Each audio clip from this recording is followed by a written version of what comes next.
What up, watch peeps? So I did a video early on entitled Let's Talk Doxa, but that wasn't really about the 300T. That was more a comparison of the different Doxa subs that I've owned recently, that being the sub 300, the sub 300T, and the sub 1200T. So if that's something that interests you, go back, check that out, but I warn you, I'm afraid to go back and watch my old videos. It's gotta be embarrassing. Anyway, I always wanted to do a video of the 300T by itself, so let's get to it. I'm Pete, and we are Chillin' with Watches.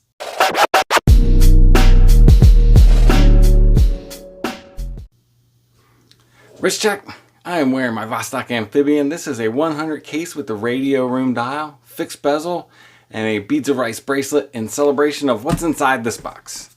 So back when I bought this one in 2019, they were not coming in that cool new molded zipper box. They still came in this old school kind of box, but gets the job done. Inside you'll find your warranty card, stamped and numbered, but not dated. That's strange. Got your hang tag, and then you have your Doxa Sub 300T. Now this is the 50th anniversary edition of the Sub 300T Conquistador. It came out in 2019, the original being from 1969. And the original Conquistador was the first commercially available dive watch with a helium escape valve. But interestingly enough, this model does not have an HE valve, which I kind of like, but it is odd. I have heard reports from people buying more recent 300Ts that they are coming with HE valves. So whatever that means. So, you know, my favorite thing about this watch, obviously, it's an extremely iconic watch. And that appeals to me. If I'm only going to have one Doxa, I'm one of those guys. It's got to be the orange one, right? I didn't think I liked silver dials, but lately I think it's the Sea Rambler silver dial. Man, that thing looks good to me. But I'm just not the type of guy to buy two of the same watch in different colors. So the dial, these have enamel dials and they are just painted. There's nothing applied on there. Which again, that's also something I rather like. You'll see that paint is kind of glossy, much like the hands. They have that wimpy hour hand and big minute hand that they're famous for. Really cool seconds hand, date at 3 o'clock. It is the signed crown. Kind of has that Jennyfish, or if you turn it this way, it is Ferb from Phineas and Ferb. Eating a dot like Pac-Man. The crown is very cool. It has kind of a broken up coin edge pattern. Real easy to get a hold of. Real easy to manipulate. Let's see if I can move the hands for you.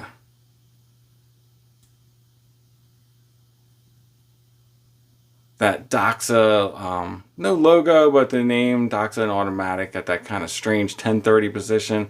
And then opposite that, you have the Sub 300T Professional. So, man, this case shape, I love it. This kind of barrel shape. It's just very 70s. And I think the orange color really plays into that 70s look. You got this kind of, I don't want to say two-tone. You got this two-finish stainless steel bezel. It's brushed on the inner ring, polished on the outer ring. And it's that no deco bezel. And if you guys aren't familiar with how that works, let's see. The outside is feet. So if you are down 120 feet, you can stay down for 15 minutes without having to do any decompression steps before surfacing. If you're down 100 feet, you can stay down for 25 minutes without having to do any decompression steps when surfacing. So that's what that means. Extremely useful for, you know, a guy like me who never goes more than 3 feet in the water. But it is cool. Looking at the case in profile, that's one of my favorite things about this is the profile look. It has that rather thin mid case with just a very slight sweep curve to it. Barely any case back hanging out the bottom. They make up for that space in the bezel there. As you can see, that really sits kind of tall and proud. Makes the bezel really easy to manipulate. And this kind of grip part here, that's what's thinner on these sub 300s compared to the 1200s. That's a little bit thicker of a piece. I don't know if it has a thicker crystal as well. It has the same water resistance as this at 1200 meters. The bezel action is nice. It's very clicky. Not really any play. It does feel like there's play when you're going click to click, but once you kind of settle in, it stays there. And it seems really precise and everything lines up. It's really nice to use bezel. Case back on this one. Now this is a 50th anniversary case back. It does state that on here somewhere if we can get that on camera. Uses the old sailboat logo.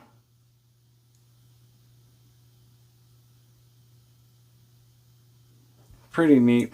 Now, 20 millimeter lugs, the bracelet does flare out and then taper back down to 20. That's another difference. This is the same bracelet you'll find on the sub 300. The 1200 has a straight bracelet.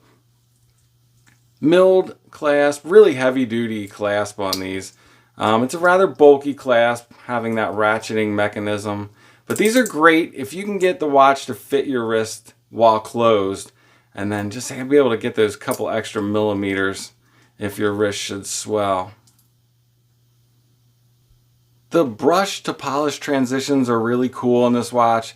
I mentioned you have the two finishes on the bezel, but then you get the kind of the brushed top of the case, polished on the sides, and then again the bracelet brushed on the outsides, polished in the middle. So you get a lot of different kind of texture and light play that I think is really cool on this watch. Definitely one of my favorite watches.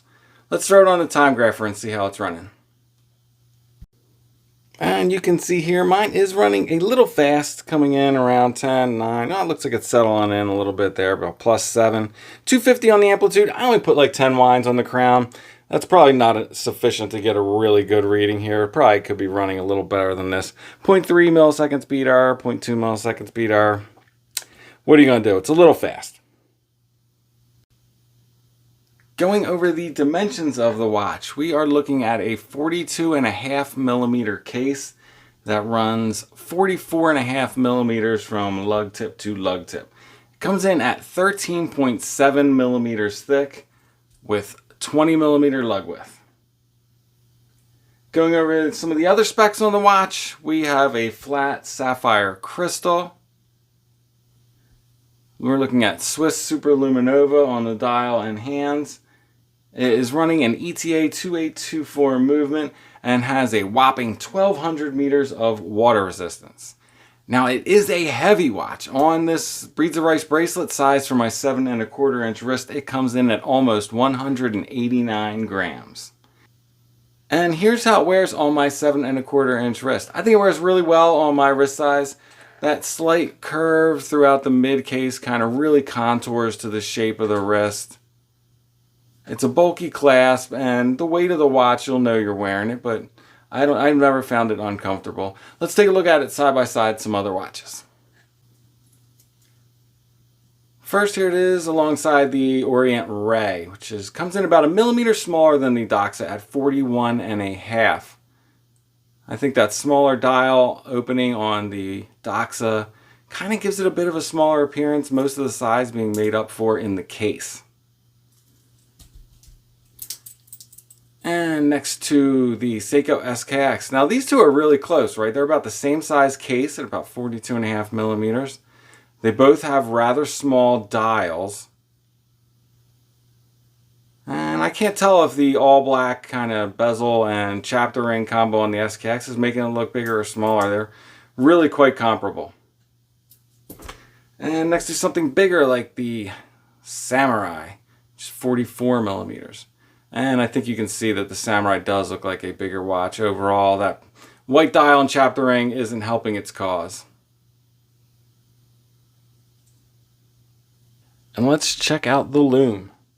Peep the Loom. And this is not C3 or X1 or anything like that. It is just basic Superluminova. It's not going to blow you away, but it is going to get the job done.